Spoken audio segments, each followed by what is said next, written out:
When people are picking out parts for their brand new PC build, one of the things that they either overlook is what PC case they're going to buy, or they just go the most basic 011 route. But let's say that maybe there's a different case that performs better than all of these.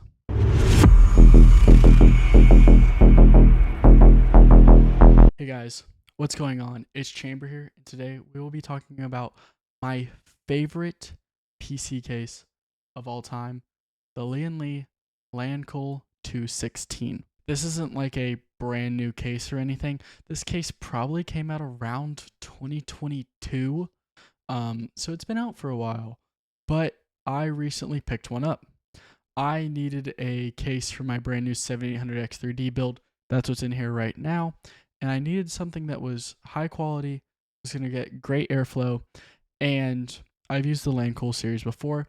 My Intel PC is currently in a Landcool 2 mesh, and this is a more updated and promises to be a little bit better. Some things I look for in a case, and this is what really does let me kind of pick it, is having good radiator clearance. So this one can fit a 360 in the front, as well as a 360 on the top, something my Landcool 2 mesh couldn't do, which is actually what I'm running now. As you can see, I'm actually using a Thermalright Frozen Knot 360 on the top, exhausting air out with the two included 160 millimeter fans in the front. Before we talk about any of the fans or anything, I do want to say that there's a 140 millimeter mount on the back as well as a 120. And then on the bottom, you can fit two 140 millimeter fans.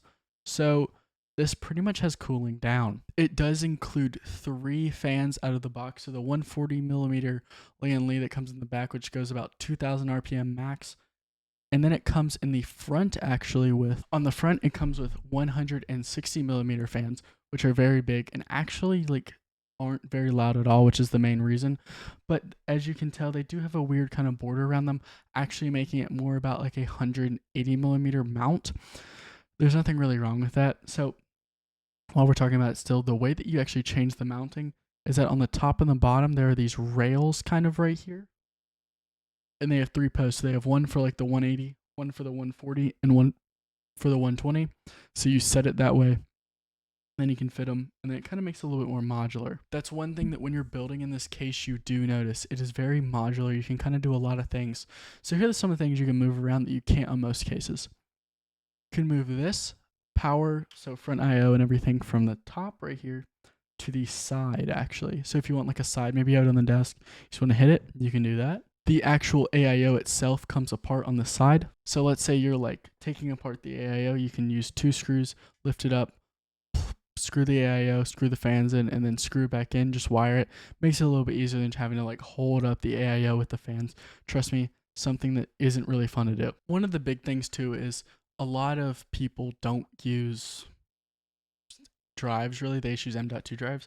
So when it comes with a massive 3.5-inch hard drive bay, being able to really just lift up a tab and then pull it out of your case is insanely amazing. The Landcool 2 mesh, you literally have to like unscrew the power supply. You have to flip your PC over. It's really just not a fun time.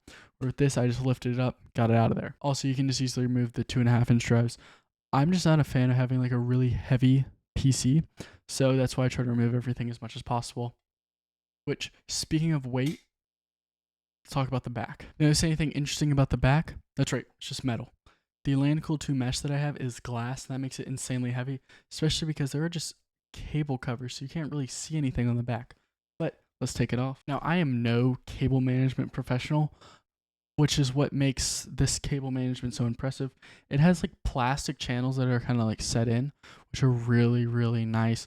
Just make it super easy to cable manage, as well as some built-in Velcro ties. I mean, look, I know there's not many cables in here, but just the fact that it was so easy to actually get all this working was super nice. And Lee, please don't put glass on the back of like a case. It's just, there's no point, especially when you can't see anything on it.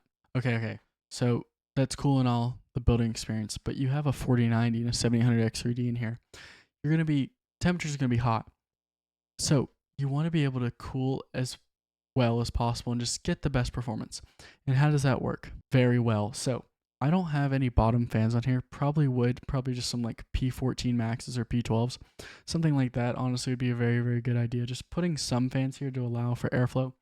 Air comes in from the side, lifts up. It's not as good as an O11 in that part where you're getting like straight bottom intake where this kind of curves. But other than that, it works well.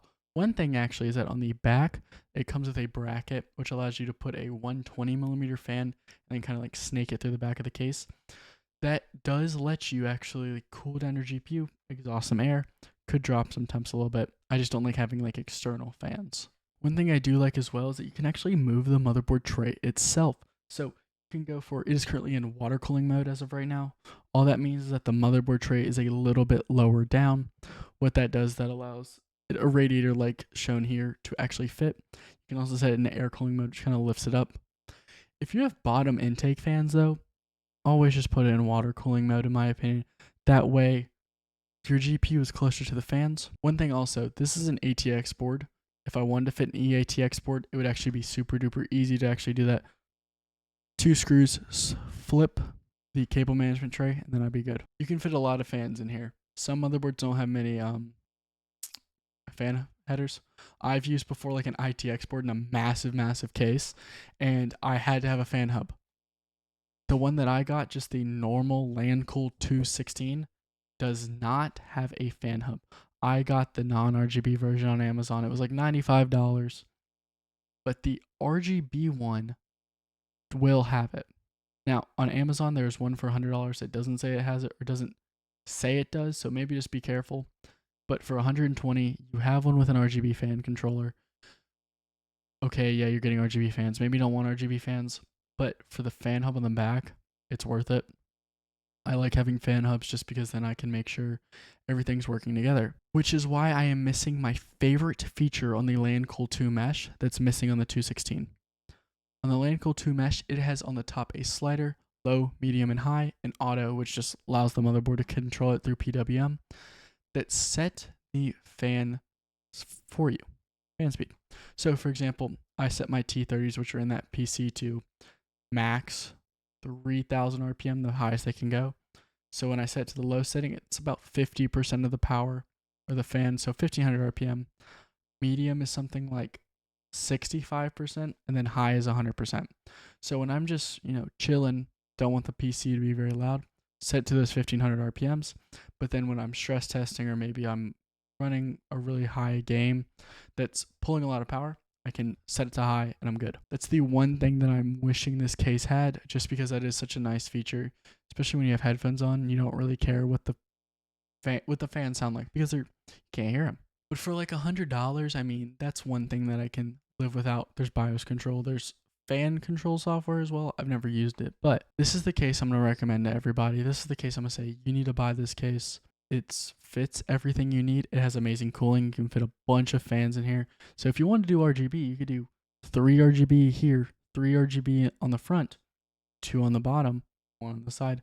You get a lot of lighting. I will leave an affiliate link down below to buy the 216 if you are interested. Definitely check it out. If you're thinking about maybe changing cases, maybe the one you have has like a glass front panel, so you're not getting much airflow at all. Definitely think about checking this one out. If you did like the video though, hit that like button down below, subscribe if you haven't already. I will see you guys later. Peace.